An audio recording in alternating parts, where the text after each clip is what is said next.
அதிபர் Donald Trump மற்றும் அந்நாட்டு உச்சநீதிமன்றத்திற்கு இடையே மூண்டிருக்கும் அதிகாரப் போர் இப்போது ஒரு சர்வதேச வர்த்தக நெருக்கடியாக உருவெடுத்துள்ளது. சீனா, இந்தியா உள்ளிட்ட உலக நாடுகள் மீது தான் தன்னிச்சையாக விதித்திருந்த வரிகளை செல்லாது என உச்சநீதிமன்றம் அறிவித்த சில மணி நேரங்களிலேயே அதற்கு பதிலடியாக 10% புதிய உலகளாவிய வரி விதிப்பை டிரம்ப் அதிரடியாக அமல்படுத்தியுள்ளார். அமெரிக்க நாடாளுமன்றத்தின் ஒப்புதல் இன்றி சர்வதேச அவசர பொருளாதார அதிகார சட்டத்தை பயன்படுத்தி அதிபர் டிரம்ப் விதித்த வரிகள் அரசியலமைப்புக்கு விரோதமானது என உச்சநீதிமன்றம் தீர்ப்பளித்தது. 9 நீதிபதிகள் கொண்ட அமர்வில் 6 நீதிபதிகள் டிரம்பின் வரி விதிப்புக்கு எதிராக வாக்களித்தனர்.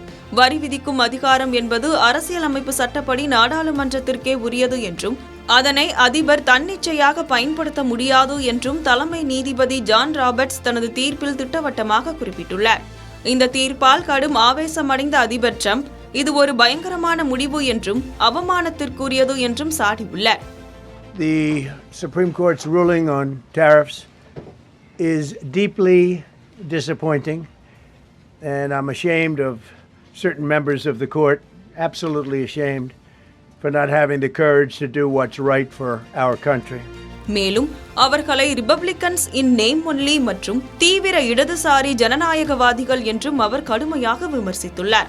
நீதிமன்ற தடையால் ஏற்பட்ட சட்டப்பூர்வ தோல்வியை தொடர்ந்து டிரம்ப் உடனடியாக 1974 ஆண்டு வர்த்தக சட்டத்தின் பிரிவு 122 கீழ் ஒரு புதிய நிர்வாக உத்தரவில் கையெழுத்திட்டுள்ளார். இதன் மூலம் அமெரிக்காவுடன் வர்த்தகம் செய்யும் அனைத்து நாடுகளுக்கும் கூடுதலாக 10% வரி விதிக்கப்படும். இந்த 10% வரி விதிப்பு உடனடியாக அமலுக்கு வரும் என்று அறிவித்துள்ள டிரம்ப் வர்த்தக முறைகேடுகளை தடுக்க பிரிவு 301 கீழ் புதிய விசாரணைகளையும் தொடங்கியுள்ளார். Today I will sign an order to impose a 10% global tariff under Section 122 over and above our normal tariffs already being charged.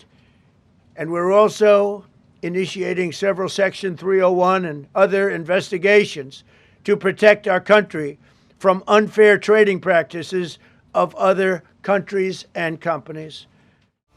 இந்த அதிரடி மாற்றங்களுக்கு மத்தியிலும் இந்தியாவுக்கு மட்டும் ஒரு முக்கிய நிம்மதியை டிரம்ப் அளித்துள்ளார். ஏற்கனவே இந்தியாவுடன் மேற்கொள்ளப்பட்ட வர்த்தக ஒப்பந்தங்களின்படி வரி விகிதங்களில் எவ்வித மாற்றமும் இருக்காது என அவர் உறுதியளித்துள்ளார். 50%இலிருந்து 18% குறைக்கப்பட்ட வரி ஒப்பந்தங்கள் தொடர்ந்து செயல்படுத்தப்படும் என அவர் தெளிவுபடுத்தியுள்ளார். பொருளாதார ரீதியாக பார்த்தால் நீதிமன்ற தீர்ப்பை தொடர்ந்து அமெரிக்கா மற்றும் ஐரோப்பிய பங்கு சந்தைகள் பெரும் எழுச்சி கண்டுள்ளன. இரும்பு, அலுமினியம் மற்றும் அத்தியாவசிய நுகர்வு பொருட்களின் விலை கணிசமாக குறையும் என எதிர்பார்க்கப்படுகிறது. இருப்பினும் டிரம்பின் புதிய 10% வரி அறிவிப்பால் சர்வதேச சந்தையில் அமெரிக்க டாலரின் மதிப்பு சற்று சரிவை சந்தித்துள்ளது. நீதிமன்ற உத்தரவால் ரத்து செய்யப்பட்ட வரிகளுக்காக தனியார் நிறுவனங்களுக்கு சேர வேண்டிய சுமார் 1.5 லட்சம் கோடி ரூபாய் பாக்கியை திரும்ப வழங்குவது ஒரு பெரிய சட்ட சிக்கலாக உருவெடுத்துள்ளது. இதுகுறித்து நீதிமன்றம் மூலமே தீர்வு காணப்படும் என்று கூறியுள்ள டிரம்ப் இந்த விவகாரம் பல ஆண்டுகள் நீடிக்கலாம் என்று எச்சரித்துள்ளார். அமெரிக்காவின் வர்த்தக ஒப்பந்தங்களுக்கு அனைத்து நாடுகளும் கட்டுப்படும் வரை இந்த புதிய வரி அமலில் இருக்கும் என வெள்ளை மாளிகை அதிகாரிகள் அறிவுறுத்தியுள்ளனர்.